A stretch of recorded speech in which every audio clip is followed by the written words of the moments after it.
स्वर ज्ञान क्या है? स्वर ही ईश्वर है, स्वर ही ईश्वर है सज्जनों। और स्वर के बारे में मैं विस्तार से बता रहा हूँ, आप विशेष ध्यान दें और इसकी अनुभूति करें। ये प्रैक्टिकल ज्ञान है मेरा और 25-30 साल का मुझे अनुभव है। मैं फ्री में सेवाएं देना चाहता हूँ, आप लोगों के विश्व हितार्थ इसका लाभ मिले। तो भगवान शंकर ने कहा है माँ पार्वती से, जन्मांतरीय संस्काराय प्रसादात्वा गुरु केशाम चिंजायति विमलात्मनाम। हे पार्वती, कई जन्मों के शुभ संस्कार होते तो मनुष्य तत्वज्ञानी बनता है, उसका सानिध्य मिलना है दुर्लभ। पार्वती, उसको कौन समझेंगे? शुद्ध स्वच्छ आत्मा वाले ही समझने की चेष्टाएं करेंगे। तत्वे रामोजय प्राप्त सुतत्वे धनंजय कौरवा नीता सर्वे युद्धे तत्वे विपर्यात। इन्हीं तत्वों के शुभ चलने से भगवान राम की युद्ध में विजय हुई और इन्हीं तत्वों के अशुभ चलने से रावण कुल का नाश हो गया। तो चंद्र टरे सूरज टरे, चंद्र टरे सूरज टरे, ध्रुव टरे समुन्नीत, वचन स्वर ना टरे कहे दास रणजीत। चंद्रमा सूरज जैसे वृथा नहीं होते, वैसे इस तत्व ज्ञानी की बातें कभी भी असत्य नहीं होगी। तो देखिए आप मेरे समक्ष, ये स्वर है, ये बायां स्वर है। बायां स्वर को बोलते हैं चंद्र स्वर, इसको माँ गंगा भी बोलते हैं। और ये दाहिना स्वर है, इसको बोलते हैं सूर्य स्वर। तो सूर्य स्वर का काम अलग है, चंद्र स्वर का काम अलग है। इनको अनुभूति होगी, किसी की घटनाएं दुर्घटनाएं होगी तो उसकी सुषुम्ना नाड़ी चलेगी, तो उसको पूर्वाभास हो जाएगा कि आज मेरी घटनाएं दुर्घटना होने का संयोग है। तो आप सतर्क रहें, आपको पूर्वाभास होगा।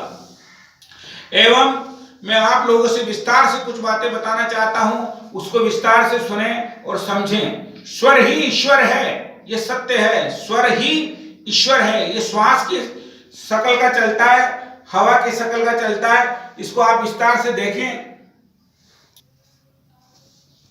स्वर ही ईश्वर है। स्वर विद्या स्वतः सिद्ध विद्या है सज्जनों। स्वरदेव विज्ञान एक अत्यंत आसान प्रणाली है, प्रत्येक जीव समझ करके प्रयोग में ला सकता है।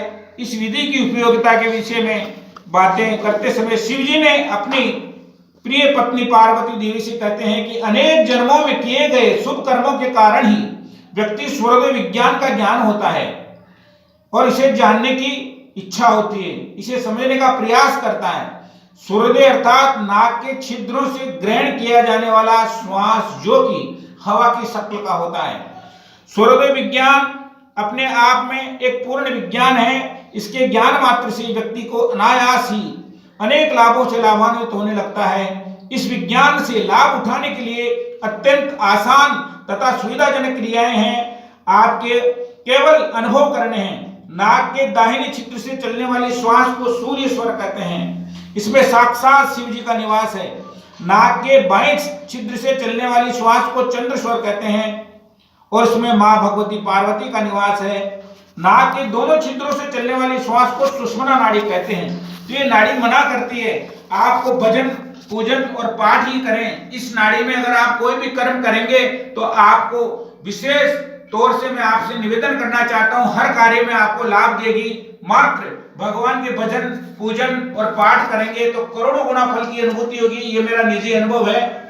और आपको कोई शंका हो तो मेरे मोबाइल नंबर पे आप संपर्क कर सकते हैं और मेरी फ्री सेवाएं हैं। मेरे मोबाइल नंबर सुनिए आप, 6376322828 एवं दूसरे मोबाइल नंबर है, हिंदी में मैं बताना चाहता हूं, 94-602-13-544। इन पे आप संपर्क करके आप मुझे पूछ सकते हैं। मेरा निजी अनुभव है इस बारे में। मैं कई बार बंबई बोरीवली वेस्ट में मेरा प्रोग्राम हुआ, शांति कुंज हरिद्वार में मैं गया, वहां मेरा प्रोग्राम हुआ और पाली में कई जगह जाकर के इसका अधिकाधिक प्रचार प्रसार करता हूं। मेरी सेवाएं फ्री है। सीखने के लिए 10-20 आदमी अगर एकत्रित होते हैं तो मुझे उस स्थान पे जाकर के इसके बारे में सुनाता हूं और लाभ मिलता है। आदमी लोगों को आश्चर्य होता है। ये स्वतः सिद्ध विद्या है। हर चीज को तो सिद्ध करना पड़ता है सज्जनों। जैसे मंत्र है ओम नमः शिवाय, आप 1.25 लाख से जब करेंगे तो भगवान शंकर प्रसन्न होंगे, परंतु आप स्वर के माध्यम से इसको कभी भी कोई भी प्रयोग करेंगे तो आपको निश्चित लाभ मिलेगा। ऐसा सत्य है, सत्यम शिवम सुंदरम, सच्चाई छुप नहीं सकती, सच्चाई छुप नहीं सकती बनावट के वसूलों से, सच्चाई छुप नहीं सकती बनावट के वसूलों से। कभी खुशबू आ नहीं सकती कभी कागज के फूलों से।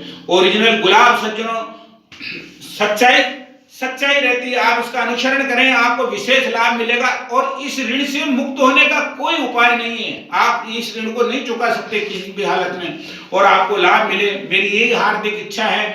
हर आदमी को, हर बच्चे को, कोई घटनाएं दुर्घटनाएं होने वाली है, किसी को जय और विजय, जैसे चुनावों में कौन हारेगा कौन हारेगा इसके बारे में मैंने कई भविष्यवाणियां की सज्जनों, कई, एक भी आज दिन तक असफल नहीं हुई। आप मेरे मोबाइल नंबर पे संपर्क कर सकते हैं और आप इसका अनुभव कर सकते हैं।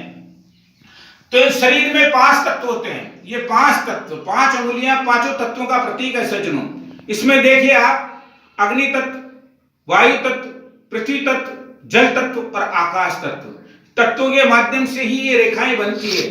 ये जीवन रेखा है, ये आपके जीवन के बारे में बताएगी। ये मस्तिष्क रेखा है, ये मस्तिष्क के बारे में आपको बताएगी। आपको हृदय रेखा है, हृदय के बारे में बताएगी।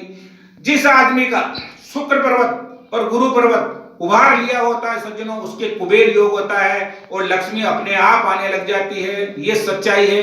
हस्तरेखाओं का मुझे ज्ञान है, प्रैक्टिकल ज्ञान है, सेवाएं मेरी फ्री है। आप लोगों से मैं एक बात और जरूर कहना चाहता हूं कि शरीर में 6 चक्र होते हैं, मूलाधार चक्र, स्वाधिष्ठान चक्र, मणिपुर चक्र, विशुद्ध चक्र और ये आज्ञा चक्र। ये है आज्ञा चक्र, मोस्ट इंपॉर्टेंट आज्ञा चक्र, ये ब्रह्मरंध्र। आज्ञा चक्र की अवस्थिति जब ध्यान योगी की होगी ना पार्वती, भगवान शंकर ने कहा है, हे पार्वती, जब आज्ञा चक्र की अवस्थिति जब ध्यान योगी की होगी तो पार्वती संसार की समस्त शक्तियां स्वतः आने लग जाती है, स्वतः, इसको बुलाने की आवश्यकता नहीं। आप यहाँ पे आज्ञा चक्र में ध्यान करें। और एक मैं आपको अमूल्य विद्या देना चाहता हूं, उससे ऋण से मुक्त होने का कोई उपाय नहीं है। ये तो आप कल से ही जो भी इस वीडियो को देखें, सुबह से इसको प्रातः काल करें। एक दर्पण रखें, उस दर्पण में अपना जो मुंह दिखता है ना, उस मुंह को देखें। प्रातः काल उठते ही, मुंह को देखने मात्र से, प्रातः काल उठते ही, आप उठते ही उस चंद्रेश्वर हो या सूर्येश्वर हो, आप दर्पण को देखें। उस दर्पण को देखने मात्र से 5 मिनट तक उस दर्पण में देखने के प्रतिबिंब जब यहाँ ध्यान होगा ना आपका, तो इस पे ऐसे कहो, हे भगवान शंकर मुझ पे कृपा करो। 5 बार आपको बोलना है मात्र, और फिर वो दिन भर आपका अच्छा गुजरेगा, ये निश्चित है, ये अनुभव करें आप। और जैसे कभी बाहर जा रहे हैं तो दर्पण में देख के प्रार्थना करके जाएं, तो आपको विशेष लाभ मिलेगा, इसका अनुभव करें। एक दिन भी ये मिथ्या नहीं होगा। आपके प्रारब्ध में दुख भी लिखा है तो सुख में परिवर्तन हो जाएगा। ऐसे प्रयोग मैंने हजारों आदमी को बताया है और हजारों आदमी का वापस मेरे पास इसका रिजल्ट के समाचार आए हैं। आगे स्वर तत्व ज्ञान क्या है? आप चंद्रस्वर में, ये चंद्रस्वर है, तो चंद्रस्वर में जल तत्व का ध्यान करें। इसका बीज मंत्र है हम। चंद्रमा होता ना जैसे तीज और चौथ का, तो चंद्रमा का ध्यान करें और वम वम वम वम बोलते हुए आप आंख मूंद करके, ऐसे आंख मूंद करके आप उसका ध्यान करेंगे तो चंद्रेश्वर में जल तत्व चलता है, तो उसमें साक्षात विष्णु भगवान का निवास है उस वक्त, उस मनुष्य में। ये अनुभव करें और आप प्रार्थना करें कि हमारी जो इच्छा है वो परिपूर्ण करें। रामायण में लिखा है, जो इच्छा करहु मनमाही, जो इच्छा करहु मनमाही, हरि प्रसाद कछ दुर्लभ नहीं। कोई बात ऐसी दुर्लभ नहीं है जो नहीं हो। आप ध्यान करें, एक अमूल्य विद्या है, आप अनुसरण करें, इसका अनुभव करें। उसको बोलते हैं अनहद नाद, जिसकी हद नहीं, परे से परे। अनहद नाद सुनो बड़भागियां, अनहद नाद सुनो बड़भागियां, सकल मनोरथ पूरे। संसार के समस्त मनोरथ पूर्ण हो जाएं। तो रात्रि के समय में आप जब फ्री रहें तो लाइट आदि बंद कर दें, दीपक नहीं जलावें घर में, और दोनों त्रिज्यी उंगली से दोनों कानों में से अंगुली डालें, और अंगुली डाल करके आप आंख मूंद लें, और उससे जो अंदर आवाज आती है दोनों कानों में, उस आवाज को सुने। मात्र आधा घंटा रोज प्रतिदिन सुने। 7 दिन में इसका रिजल्ट आपको मिलेगा। 7 दिन में आपका रिजल्ट मिलेगा। आपके भाग्य में कोई दुख भी लिखा है तो परिवर्तन हो जाएगा। उस आवाज को सुने। अनहद नाद सुनो बड़भागियां, सकल मनोरथ पूरे। रामायण में लिखा है ना, बिनु पग चलई सुनई बिनु काना, कर बिनु करई करम विधि नाना। आशुतोष तुम अवडर दानी, आरती रऊ दीन जल जानी। सब सुख लहे तुम्हारी शरणा, तुम रक्षक काहू को डरना। हे मृत्युंजय महादेव, हे मृत्युंजय महादेव, त्राहि मां शरणागतम जन्म मृत्यु जरा व्याधि पीड़ितम कर्म बंधने। शिवरात्रि के उपलक्ष्य में एक बेलपत्र लें और भगवान शंकर को इस मंत्र से चंद्रेश्वर में आप त्रिदुलम त्रिगुणाकारम त्रिनेत्रम त्रिजन्मपाद संहारम बिल्वपत्रम शिवार्पणम, ये निश्चित चढ़ावे भगवान शंकर को। शिवरात्रि के उपलक्ष्य में 11-21 बेलपत्र जरूर चढ़ावे। त्रिदुलम त्रिगुणाकारम त्रिनेत्रम त्रिजन्मपाद संहारम बिल्वपत्रम शिवार्पणम। सज्जनों, समय अमूल्य है और इसका प्रयोग करें और लाभ से लाभान्वित हों और मुझे वापस इसकी जानकारी दें। धन्यवाद।